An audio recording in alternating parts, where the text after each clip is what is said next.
주 예수 내 맘에 들어와 계시는 변하여 세상. 오늘 본문의 말씀은 다윗이 우리아의 아내 밧세바와 간음을 하고 또 우리아를 죽인 것에 대해서 나단 선지자의 책망을 듣고 지은 회개의 시 노래입니다. 제가 다시 한번 시편 51편을 제가 묵상하면서 참 깨달았던 게 뭐냐면 여러분이 잘 아시는 것처럼 다윗의 죄는 굉장히 큰 죄 아닙니까? 결코 가볍지 않은 죄입니다. 그런데 다윗은 나단 선지자의 그 책망을 받고 그리고 이 시를 지었고 이 노래를 만들었다는 거예요. 그리고 이 노래를 백성들이 함께 부릅니다. 여러분, 이게 상상이 되십니까?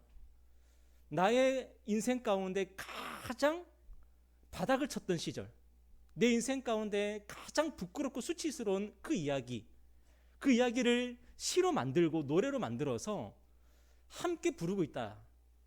그리고 주님 오실 때까지 하나님의 자녀들은 이 시를 묵상하면서 다윗의 이야기를 묵상하면서 다윗이 이랬구나, 우리가 그것을 곱씹을 것 아닙니까?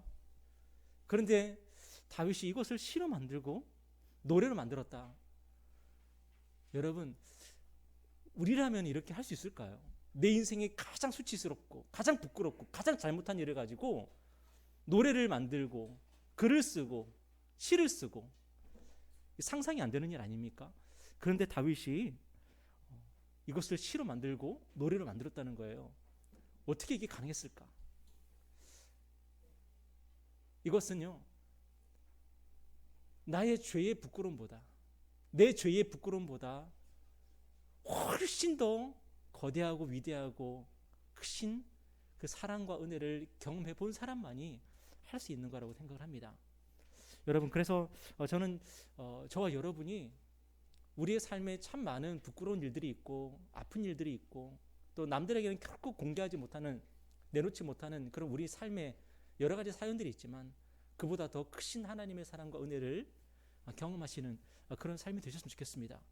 그래서 우리 인생의 마지막 날에 내 인생을 되돌아봤을 때에 내 인생의 부끄러운 일들, 수치스러운 일들이 떠오르는 것이 아니라 그 모든 것을 덮고도 남는 하나님의 사랑, 내가 그 사랑을 받았구나, 이것을 간증하고 고백할 수 있는 그런 우리의 삶이 되었으면 좋겠습니다. 다윗은 하나님께 범죄하고 나단 선지자의 책망을 받게 되는데 그 기간이, 간격이 1년 정도가 있어요. 그러니까 그 1년 동안 다윗은 어떻게 지냈을까요? 영적인 수면 상태, 영적인 혼수 상태가 아니었을까?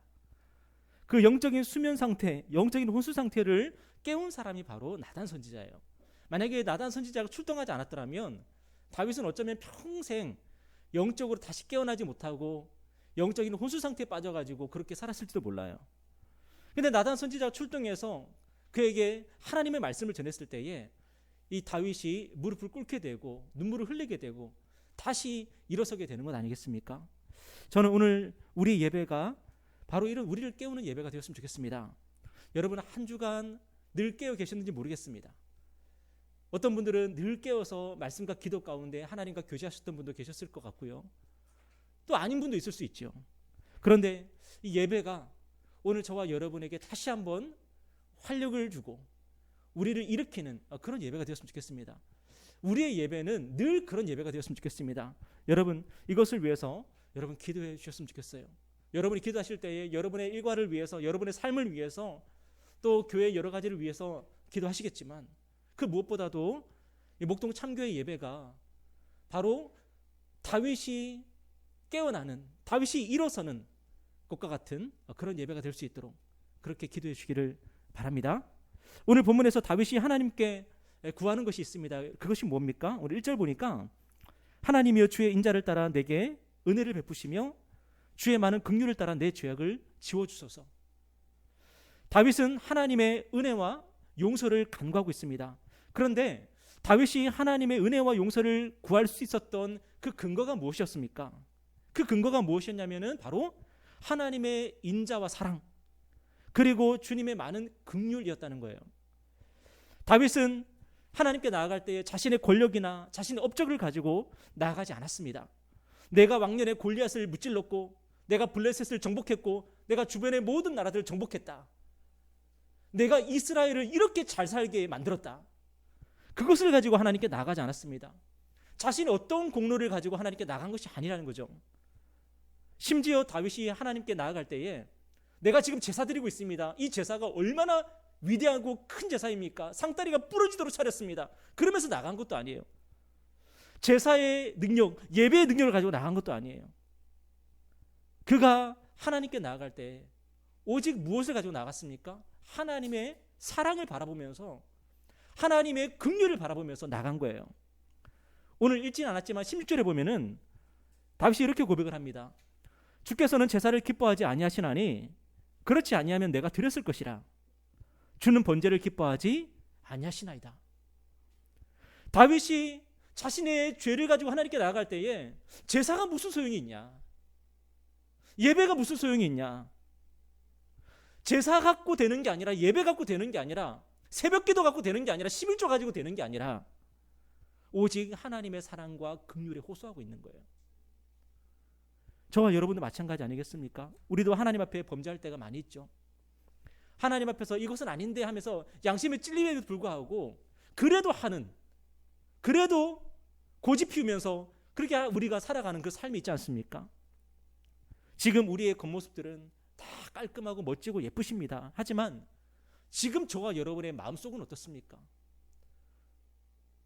누군가가 우리의 마음속을 열어볼 수 있다면 여러분은 기꺼이 마음속을 열어볼 수 있겠습니까? 우리의 마음속은 온갖 더러운 죄악으로 가득하지 않습니까?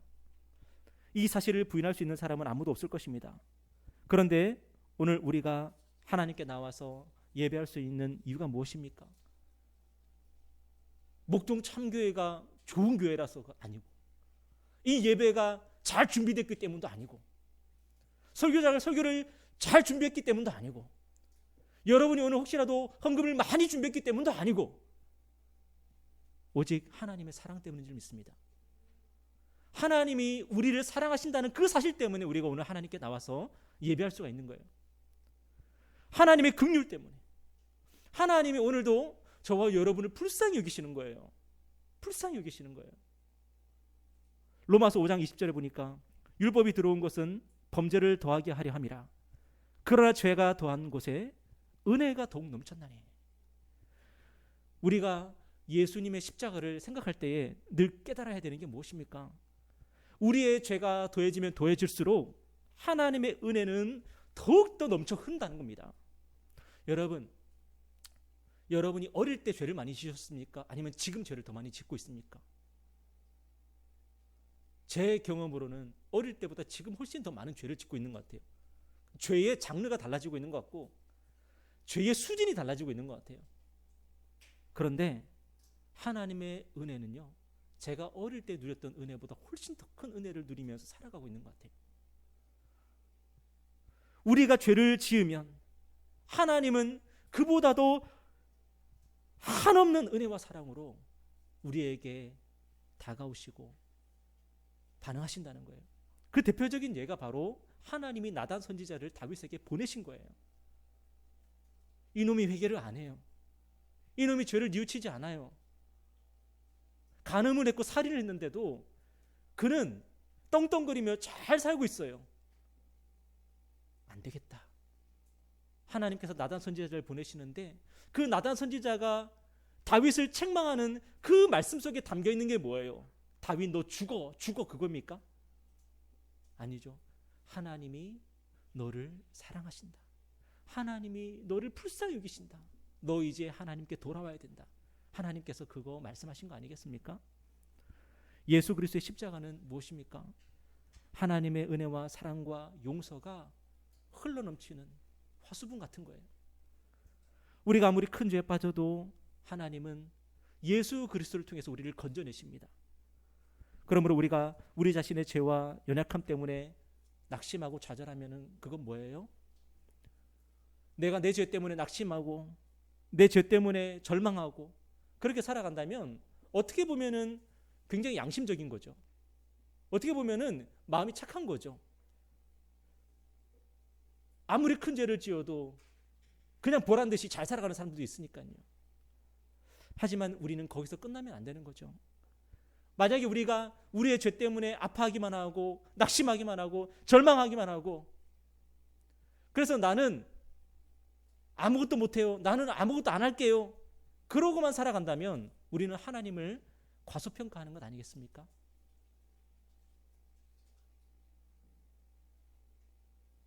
나는 이런 사람이지만, 나는 이렇게 살고 있지만 하나님이 은혜와 사랑으로 나와 함께 하시고 나의 예배를 받아주시고 나의 기도를 들어주신다는 그 확신 속에서 살아갈 수 있기를 바랍니다.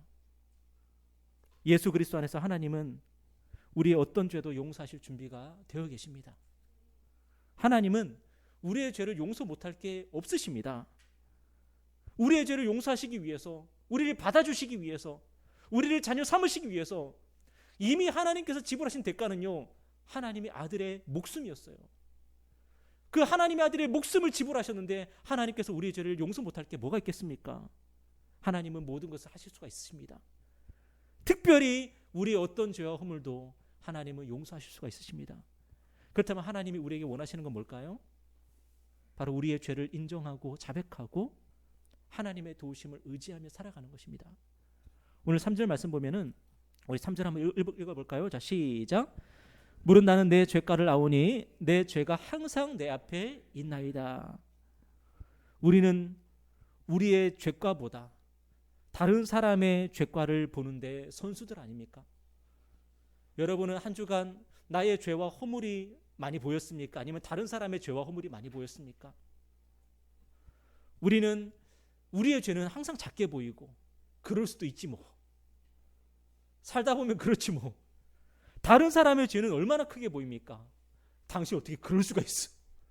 똑같은 일을 해도 나는 그럴 수가 있지만 당신은 그러면 안 돼. 이렇게 나오지 않습니까? 그런데 다윗이 뭐라고 고백해요?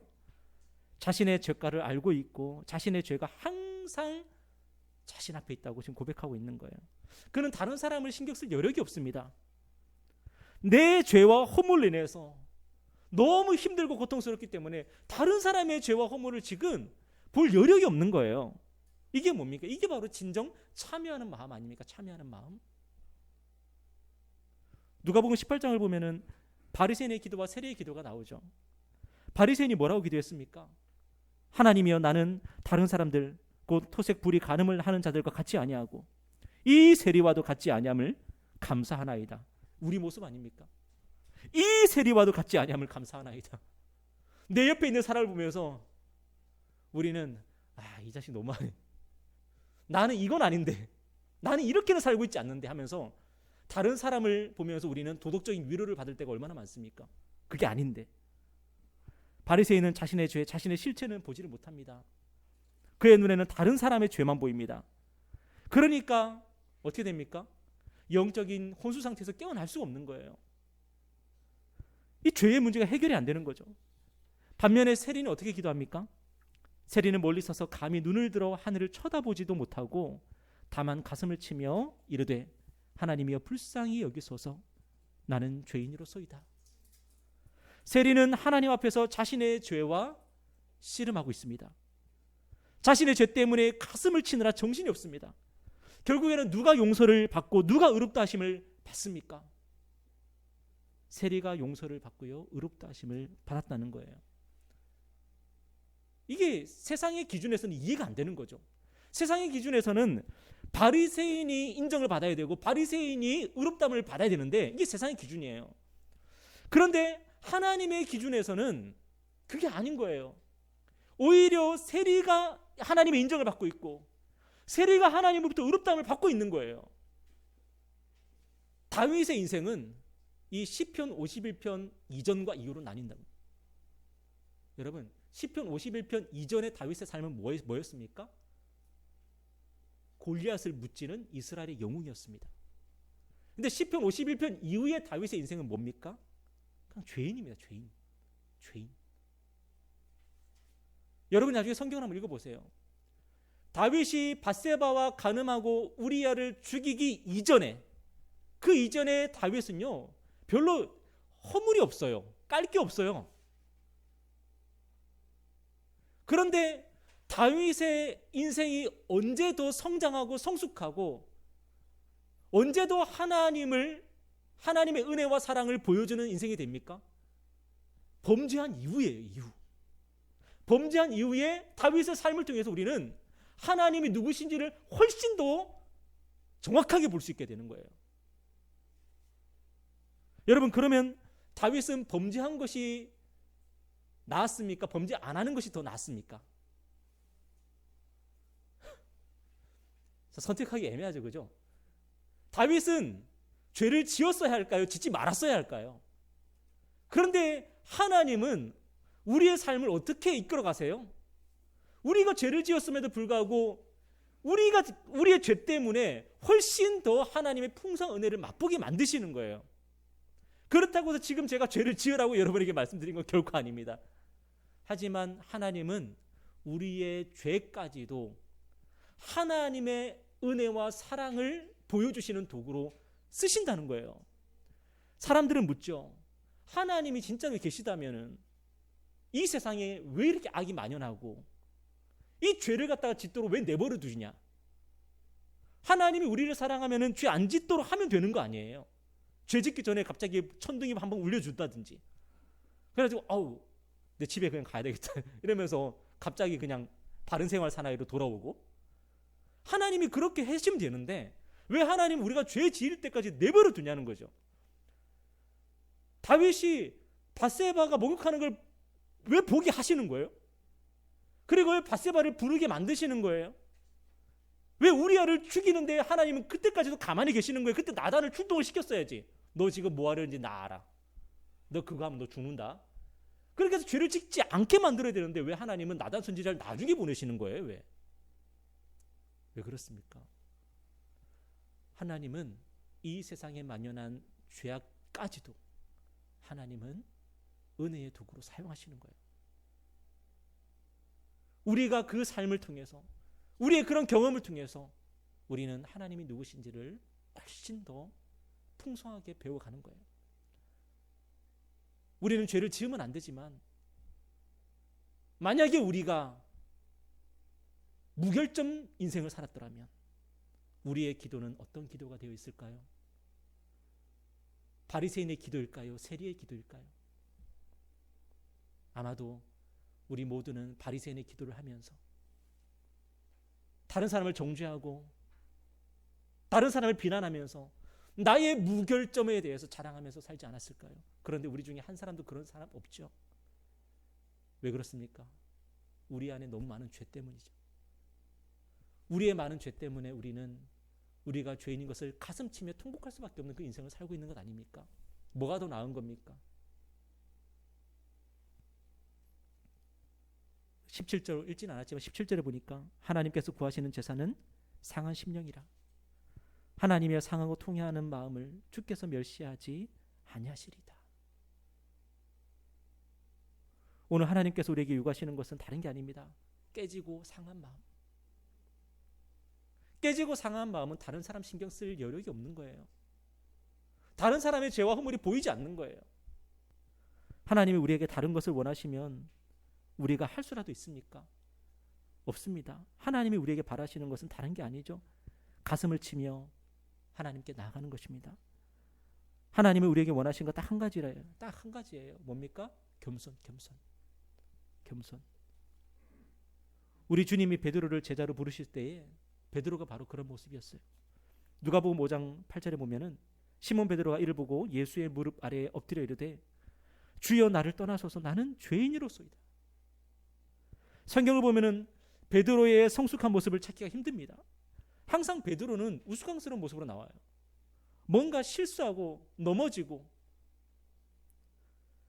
그런데 누가복음 5장의 베드로의 모습은 무엇입니까? 어쩌면 주님이 우리에게 가장 원하시는 모습이 아닐까 싶습니다. 신앙생활이 어렵고 힘드십니까? 신앙생활 어떻게 해야 될지 모르겠습니까? 그렇다면 다른 거 하지 말고요. 겸손 하나만 붙으십시오. 겸손 하나만 목표로 삼으십시오. 마지막으로 우리가 가슴을 치면서 하나님께 나아갈 때에 하나님이 약속하시는 것이 무엇입니까? 우리 7절 말씀 한번 읽어보겠습니다. 자, 시작. 우슬초로 나를 정결하게 하소서. 내가 정하리이다. 나의 죄를 씻어 주셔서 내가 눈보다 희리이다. 다윗은 우슬초로 나를 정결케 해 주십시오 하고 지금 간구하고 있습니다. 여러분 우슬초가 뭐예요? 우슬초는 풀의 일종인데 우슬초 한 포기를 가지고 이 피를 적셔요. 그리고 그 우슬초, 피 묻은 그 우슬초를 갖다가 이게 뿌리는 거예요. 그 제2의 그 도구로 쓰는 거거든요. 제사 도구로 쓰는 건데 지금 다윗이 하나님께 뭘 지금 구하고 있어요? 우슬초로 나를 정결케 해 주십시오. 한마디로 제물의 그 피, 희생 제물의 그 피를 우슬초에 발라서 저에게 뿌려 주십시오. 나는 너무 더러우니까, 나는 너무나도 큰 죄인이니까 우슬초로 저를 정결케 해 주십시오. 지금 그렇게 지금 간구하고 있는 거예요. 다윗은 자신이 온통 죄로 얼룩져 있다는 것을 지금 알고 있습니다. 어떻게 하면 이 죄를 지울 수 있을까? 어떻게 하면 내가 정결케 될 수 있을까? 지금 그 마음이 너무나도 타들어가는 거예요. 아마 군대에서 화생방 훈련 해보신 분 아실 거예요. 그 가스실에 들어갔다가 나올 때에 다른 거 하나 없습니다. 다른 마음 하나도 없습니다. 오직 내 눈에 묻어있는, 내 얼굴에 묻어있는, 내 몸에 묻어있는 이 가스, 이거를 제거하고 싶은 마음밖에 다른 마음이 없습니다. 그래서 막 수통을 열어가지고 그 물을 갖다가 얼굴에 부어가면서 막 팔벌레 뛰기를 해가면서 어떻게든 내 몸에 있는 이 가스 냄새를 없애기 위해서 갖은 방법을 가지고 그렇게 하거든요. 지금 다윗이 영적으로 바로 그런 마음이에요. 어떻게든 내 죄를 없애기 위해서, 내 죄를 정결케 하기 위해서 지금 하나님께 지금 간구하고 있는 거예요. 특별히 이 우슬초로 사람을 정결케 하는 그 일이 언제 있냐면은 나병 환자를 정결하게 할 때 있어요. 나병 환자는 나병에 걸려가지고 공동체에서 쫓겨납니다. 모든 교제권에서 다 끊어집니다. 하나님께 예배할 수도 없고요, 동네에서 살아갈 수도 없고 모든 교제권에서 다 끊어집니다. 근데 이 나병 환자가 어느 날 그 나병이 나아요. 나으면은 제일 먼저 제사장에게 가야 되는 거예요. 제사장에게 가가지고, 그것도 동네 안으로 들어가면 안 돼. 제사장을 만나야 되는데 제사장을 진영 동네 밖으로 불러야 돼. 바깥에서 제사장을 만나는데 제사장이 그 몸을 살펴봅니다. 그리고 진짜 그 나병, 그 환부가 나았으면은 제사장이 우슬초에다가 새의 피, 그 새의 피를 찍어가지고 그 피를 나병 환자에게 7번 뿌립니다. 그러면 이 나병 환자가 정결함을 받게 되는 거예요. 깨끗하게 되는 거예요. 그러면은 그 다음에 어떻게 될까요? 하나님께 예배할 수 있게 되는 거예요. 그 다음에 공동체 가운데서 교제할 수 있게 되는 거예요. 이 다윗은 지금 자신이 영적인 나병 환자라고 지금 여기고 있는 거죠. 요한일서 1장 7절에 보니까 그가 빛 가운데 계신 것 같이 우리도 빛 가운데 행하면 우리가 서로 사귐이 있고 그 아들 예수의 피가 우리를 모든 죄에서 깨끗하게 하실 것이요. 하나님이 예수 그리스도 안에서 우리에게 하신 일이 뭐예요? 예수 그리스도의 보혈로 우리를 적셔주신 거예요. 예수 그리스도의 보혈을 우리에게 뿌려주신 거예요. 다윗은 우슬초로 정결케 되기를 구했지만 우리는 예수 그리스도의 보혈로 정결케 되는 거예요. 여러분, 나병 환자가 정결케 되면 그 다음에 어떤 일이 일어난다 그랬죠? 그 다음에 동네에 들어가는 거예요. 성전으로 들어가는 거예요. 제사장을 통해서 내가 정결케 되었다는 그 확인을 받게 되면 가족을 만나게 되는 거예요. 하나님을 만나게 되는 거예요. 그 인생 가운데 기쁨과 즐거움이 회복되는 거 아닙니까? 근데 오늘 8절에 보니까 뭐라 그래요? 한번 읽어볼까요? 시작. 내게 즐겁고 기쁜 소리를 들려주시사 주께서 꺾으신 뼈들도 즐거워하게 하소서. 다윗은 오늘 이 순간까지 기쁨이 없어요. 즐거움이 없어요. 왜요? 죄로 얼룩져 버렸으니까. 영적 나병 환자가 되어버렸으니까. 그는 지난 1년 동안 하나님을 만나지를 못하는 거예요. 아마 제 생각에는 지난 1년 동안 나름대로 이스라엘 안에서 여러 가지 절기가 있지 않았겠습니까?